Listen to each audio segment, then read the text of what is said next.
my name is Chanelle and I am from Queensland in Australia.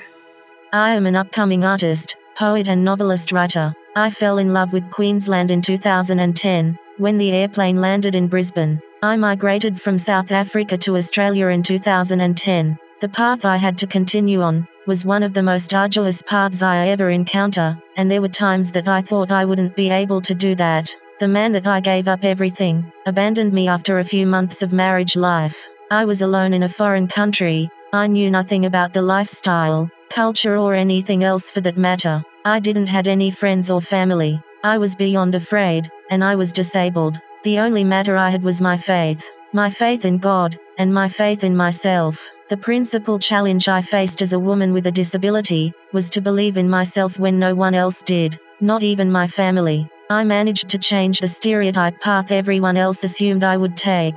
To be honest, it was one of the most difficult things I did. However, once I shut out everyone else's opinion and criticism concerning myself and the future everyone else wanted for me, things started to change for the better for myself. There are so many challenges that I already faced, and there is no doubt that I will face many more in the future. Some of the prominent challenges I faced over the years were the following. I was told that due to the severity of my disability, I won't be able to walk, talk or help myself. Well, that predictions fell on its face, didn't it? The only one that came true was the inability to walk.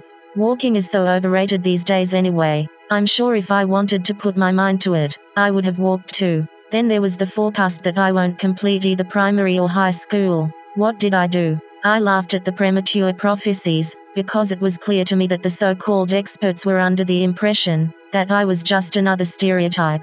Lastly, my grade 7 English teacher told me in front of the whole class that I won't ever speak English on an acceptable level. Again, I was judged as a stereotype. When I commenced studying law, criminology and psychology in South Africa, I realized that young girls and women with disabilities did not always know what their rights and responsibilities were, and most of them have no one to look up to or be inspired to change their lives. I have a passion to help other young girls and women to have a future they deserve. My advocacy started when I migrated to Australia, and I hope that if I can only help one young girl to know what her rights are, then I'll be satisfied. You are the captain of your own future, and only you have the power to decide how you want your life to be. Don't ever say to yourself you can't. The word can't doesn't exist in my vocabulary, neither should it be in yours. If the traditional way of doing something doesn't align with your individual requirements, then do it your way. Never stop trying. From my own experience, I know and completely understand how difficult it is to break the chains society binds us with.